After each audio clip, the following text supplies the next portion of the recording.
it's their outcome. It's not our outcome. And we really encourage our learners to be very proactive on this. And these are all adults. So it's like, what do you need from us? What outcome do you want in, say, a year or 2 years, however long they're going to stay with us? So it's collecting that data and family members. So one of our board members is the principal of the elementary school where most of the ESL, ELL children are. So he is serving the children. We are serving the parents of the children. So it's a real win-win. So we help them reach some goals that their children also need to reach. We don't do family literacy, but we work together. We're partners. Excellent. Thank you very much, Ellen. We have a question from Diane who just says, how do you know what, I think we're going to actually, how do you get these monthly reports when you have a variety of languages that students speak? I think we are going to address that pretty soon. So we'll definitely keep that question in mind, but I think we'll get to that in questions 2 and 3. So Caitlin, what data and outcomes do you collect, qualitative and quantitative? Definitely, we use a variety of different tools to collect our data. The first time that we talk with students is at intake when they do a personalized education plan with us, and that's our time to collect data around their goals and what's brought them here to Literacy Network to begin their learning journey. We use a Google form for this, so we can ask questions that directly to the student. We do this sometimes in their own language. We do as much in English as we can, but at this stage, we're more interested in getting information from them. So we do conduct this in their own language when we have a staff person available who can do that. We collect this data via multiple choice questions with comment boxes to capture anything that's particular to that student. We ask questions not only about their goals, but also about their past educational experiences. We're trying to connect with them and form a bond to help them with persistence later on. If they feel like they have a staff person who they know and trust, they're more likely to come to us if something becomes challenging. For qualitative data, we also do another interview at the end of the semester with each student, asking about the progress they've made in class, getting updated contact information, and then the end goal of that is to sign them up for another semester of class. So that's one way that we can motivate students to participate in that interview with us, is if we lay out at the beginning, like, okay, like we're going to talk first about your class this semester, and then we're going to use that information to decide what class you should enroll in for the next term. We found that usually they're very happy to talk with us, and afterwards, you know, they might feel a little bit nervous the first time doing a conversation like that, but afterwards they feel really cared for and really connected with us, and we see them again that next semester. In terms of quantitative data, we use the TABE Class E assessment system, and I know a lot of people were commenting that they have yet to find an assessment that really fits what they do. I would agree there is no perfect assessment out there, but we use the speaking TABE. We use that to place students in class, and then for our citizenship program, we have to report on student level at the end of the semester with the TABE Class E. So for that, we also use the TABE Class E writing, and we would post test then in both of those subject areas at the end of the semester. Excellent, thank you. So you both addressed this just a little bit, but maybe we can look at question number 2 and then also consider the question that came up in the chat box about different languages. But how and when do you collect data and outcomes? So Ellen, do you want to start? Sure. So we collect data, of course, when they come into the program. And then what we do so that our learners, and we do almost all one-on-one tutoring. So I contact the tutors at a 3-month mark. When are you meeting? I'm going to pop in. So then you don't have the apprehension of, oh my goodness, that boss person's coming in to talk to us. And so I bring in their folders, their files that I have in the office, and I'll say, okay, so this is a goal.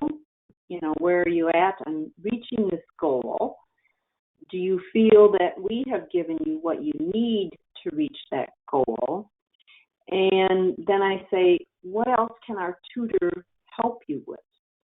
So again, we put a lot of it on our learners' shoulders to be part of this learning process. Yes, we can say to them, okay, we're going to teach you this and we're going to teach you that, but it's what do they need? So most of our learners really need life skills. It's working in the cheese factories, the dairy farms, they're cleaning. So have we given you what you need to reach the outcome that you want, to be able to talk to your supervisor? And if they say no, well, then we say, what else do you need to work on, and how can we facilitate that for you?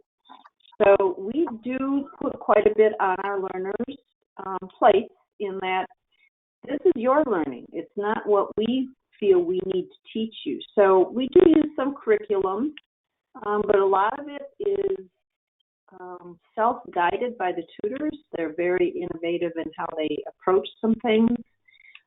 For instance, the cheese factories that many of our learners work in, we have words that we've gotten from their HR departments on what do they need to know in the cheese factory, what terminology is needed. So then we work on that and have them create their own dialogue with the tutors to be able to talk to their supervisors or to talk to their children's teachers. Excellent. Thank you, Ellen. How about Caitlin? How and when do you collect data and outcomes? Sure. We collect most often at the beginning of the semester or at intake, and then again at the end of semester. Touched on that a little bit before. We use Google surveys to walk through one-on-one interviews with students for the most part, but we also do want to include instructors and volunteers in gathering stories about students and their achievements. So while students are the #1 person who are responsible for keeping us updated on their changing goals and really setting that path for themselves at end of semester, talking with us about their options, we do send out a quick survey to volunteers. We call it the Good News Pipeline. And we usually send it along with sort of an example of what we're looking for. So a short student story where we talk about what led up to the student's success and why was it important in their life. And we send that out with a note to volunteers and instructors asking if they have a story to submit to the Good News Pipeline. We do that about once a semester. For pre and post testing, that happens at the beginning and end of semester. And we have found that the Good News Pipeline and sharing out some of the past stories that we've gotten from other volunteers or instructors really helps people to see a model and to see something cool and hear the good news. And they're more likely to participate in that when we send it out. Excellent, thank you. Would anybody like to participate or would like to add anything about data and outcomes that you collect, or when and how you collect outcomes? We'd love to have you raise your hand and you can contribute verbally, or you can say something in the comments. And Mary says, I love the Good News Pipeline idea. Yeah, that's a great idea. Yeah, we've really had a lot of success with it. It's a lot of fun, and the Good News Pipeline, I think, is inspiring in and of itself. So I really credit, it was a team of staff who came up with that concept. It was nice. Excellent. Oh, we've got a hand, oops, I'm sorry, a hand raised.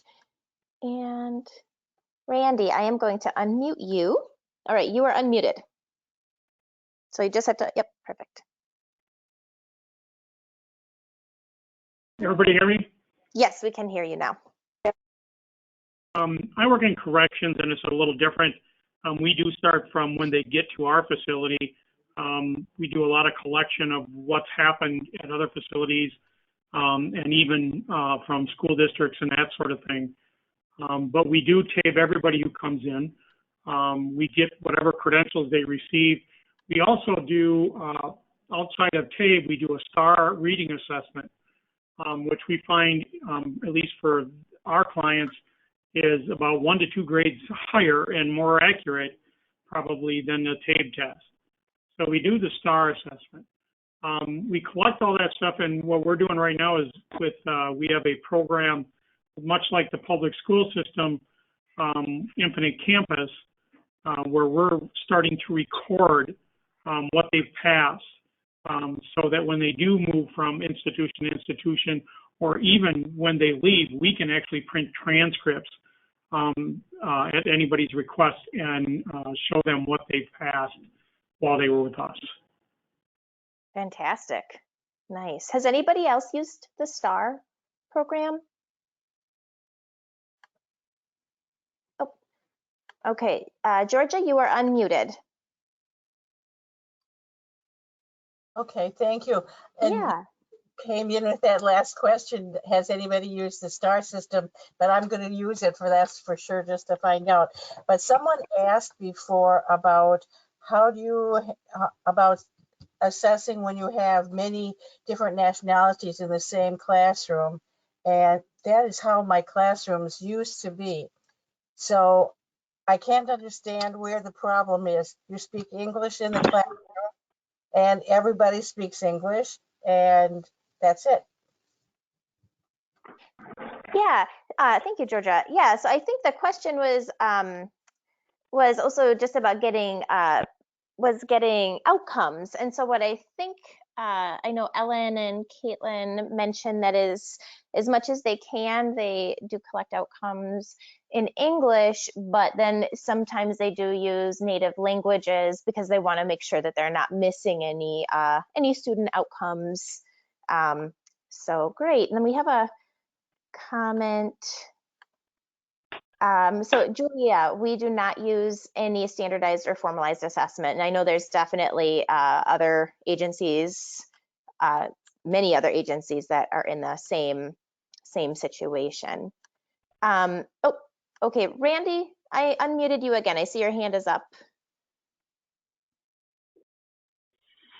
Oh, I just wanted to add something that I forgot, and the last person reminded me. You know, we have translation services for almost any language that we have. We have, when we get somebody in here, we've gotten diplomas from Puerto Rico, Germany, Mexico, Spain, and we can have those translated for us. So that's what we do. Nice. So we get them in their native languages and have them translated for us. Mm-hmm. And I know there's a lot of push too with the tech college that there's you can work a little bit more supposedly more easily right now with your tech college to help folks who have a diploma in another country to have that validated and translated. Perfect. All right, well, let's go on to question number 3. So how do you store and track the information you collect? And we can talk about keeping in mind that comment that some of us are using standardized assessments and some of us are not. So how are you storing and tracking that information? And Ellen, do you want to start? Of course, I like to go first because my picture's on top. We use Excel spreadsheets for basically everything we do. And we do have a data entry person who uses them, into a Google Doc so that I can add things to it and she can add things just to the data entry about the monthly reports. but that's all we've been using for many years is Excel spreadsheets. Excellent. Thank you. And I think that I have to unmute Caitlin. I'm sorry, Caitlin. I think that is a lot of folks. A lot of our member base is in a similar. I am really sorry. I don't even know how Caitlin. I'm sorry, Caitlin. I don't know how I muted you. That's okay. I was having some audio issues, so I think I may have the cause of that. Well, welcome back. Thank you. We have a database that we use. It's an access-based database. This is something that we're currently exploring to see how we can store and track this information better. Our database allows us to track student hours and personal information, and the same for volunteers, their volunteer hours and their personal information, but it doesn't do a great job with outcomes. So we're currently using Google surveys that send the answers to Google spreadsheets, which are a lot like Excel. You get a row for each student who fills out the survey, and then there's this somewhat arduous process of matching the student's personal education plan with their end of semester form each semester to kind of get a picture of how they did with us throughout the year. We're exploring right now 2 databases, Apricot and Literacy Nimbus. Both of those seem to be fairly customizable. So I'd encourage folks to check those out, and I can definitely report back to Beth if one of those seems like the right fit for us. It might be a good fit for another organization. I know that Wisconsin Literacy has a really great database. It just didn't quite allow us to track what we needed to for one of our major funders, but their Achieve database really covers a lot of it. Excellent, thank you. So we've got a couple of comments. Let's see, Julia says that we're using Achieve, still entering data and figuring out what is useful to collect and the best way to organize the information. So far, so good. And then Stacy from Buffalo Pepin says we use the Google suite of services too. There is a great functionality between forms, sheets, docs that allows you to represent the data in impactful ways. Lily says they're using Achieve as well and figuring out how to use it fully. And then Stacy also says we use Facebook as an interface to forms. So excellent. Thank you for weighing in. Anybody else have anything that they want to add to storing and tracking information? All right. Well, oh yes, please. One comment about Google that's been helpful for us. There's a third-party add-on. You want to be careful about how you use it because it gives them access to your account. But it does allow you to have PDF copies of student responses from the surveys sent to an email address. So for our personal education plans, it's very easy for us to go into our Google email and get a PDF of the student's personal education plan and pass that on to the tutor. Excellent. All right. So last question that we have to cover is what do you do with the data and outcomes you collect? So Ellen, we will jump back up to you. Okay, so what we do is we enjoy reading it. So we are very pleased with our organization in that we don't take any funding from United Way anymore. We're self-sufficient because people have been very generous to us over the years. This is our 7th year of not taking United Way funding. So we don't have to have anything specific for any funders about what we do. If we receive a grant for something, of course, we have to let them know how we've used the money. And so say we purchased a new series of books or something. So have our learners gained strengths in that specific series is, an outcome we certainly let them know. we report it to the board through our annual report once a year. I mean, the board knows what's going on all the time, of course, but we're lucky in that we don't have to have anything specific for any of our funders to report on at this time. Who knows what the future is going to be going forward. Excellent. Thanks, Ellen. All right, Caitlin? Hi, we use our data and outcomes in a number of ways. Probably the most important and most time intensive for us is for grant funders and grant reports. We report to the State Department of Children and Families on our refugee contract. We report to WTCS, the Wisconsin Technical College System, on a citizenship program, and we do have United Way funding that we report on also. And outside of that, we use these data and outcomes both to share the work that we do with our community and to deepen our own knowledge about what our students want or need and the progress that they're making. So we might look at this data to discover more about what types of programs we should offer. A lot of the data that we gather at intake is about goals and what students are interested in learning.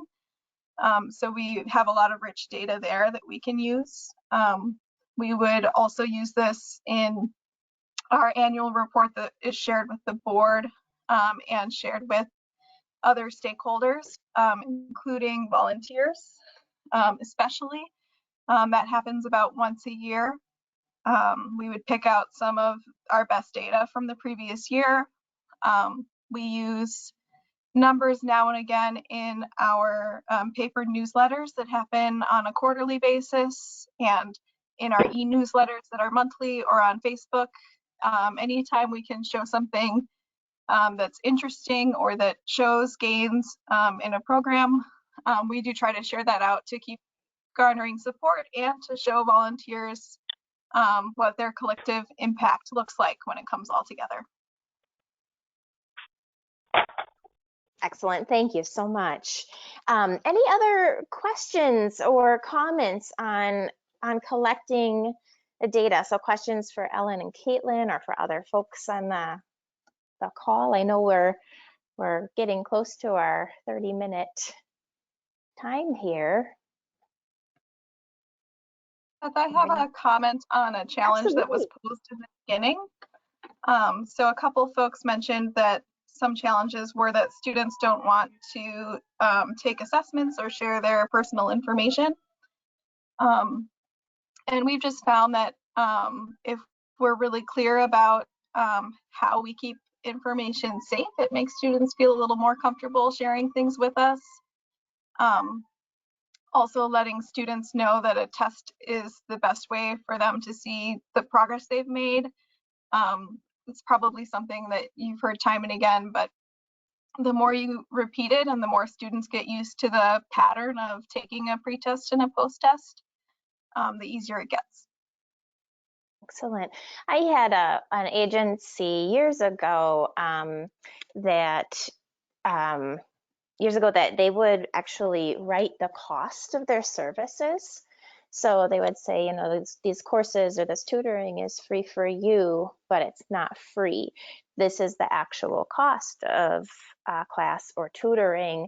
And when we ask for these outcomes, this is how we can offer it for free. So they just explained kind of the why of offering it and showed to the learner what the value to them was.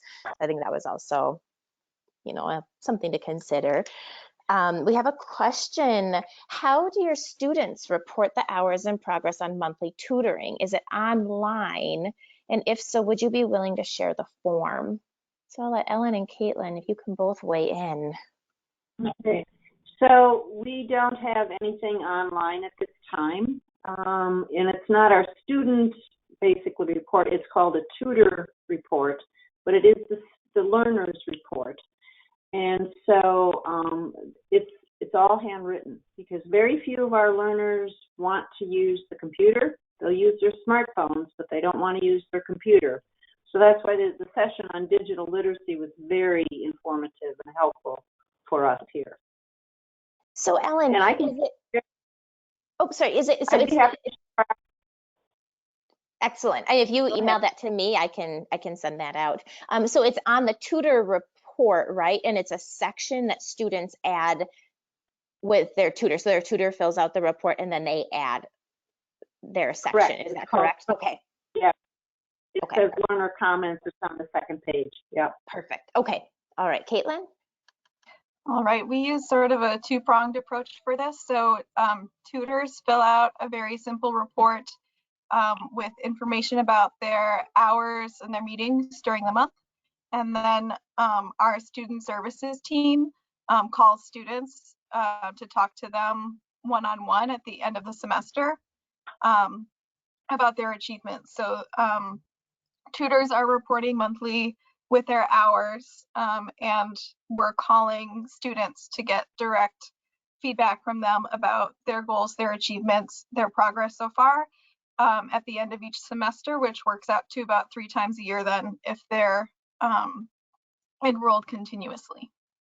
Excellent. And that's done by a Google survey. I don't think I can share the survey. I could maybe share a copy of it, but I could certainly share some sort of model. Okay, perfect.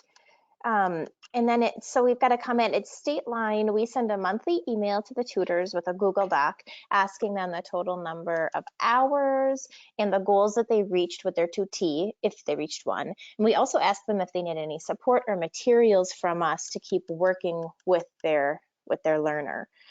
And then I'm gonna unmute Randy. Your hand is up, so I unmuted you.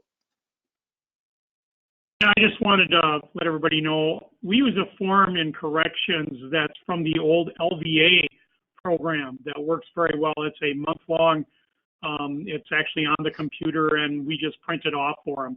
It actually, our program has the names of the students that they'll be seeing right on it already, and they just check the days and track what they're using. Excellent. Perfect.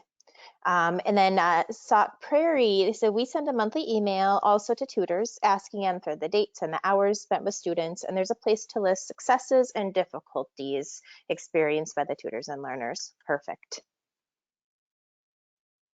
Excellent. Well, thank you, everybody. Thank you, especially Ellen and Caitlin, very much for sharing and for being on the panel and for doing it virtually. I know it's quite different than having a networking session in person. And thank you, everybody, for chiming in, for participating, and just for spending the day together virtually. So everybody take care, be safe, and I look forward to the time when we can all get together soon. And I will be sending out materials and our handouts and our recording, the links to our recordings and everything within the next couple of days. All right, thank you so much, everybody. Thank you. All right.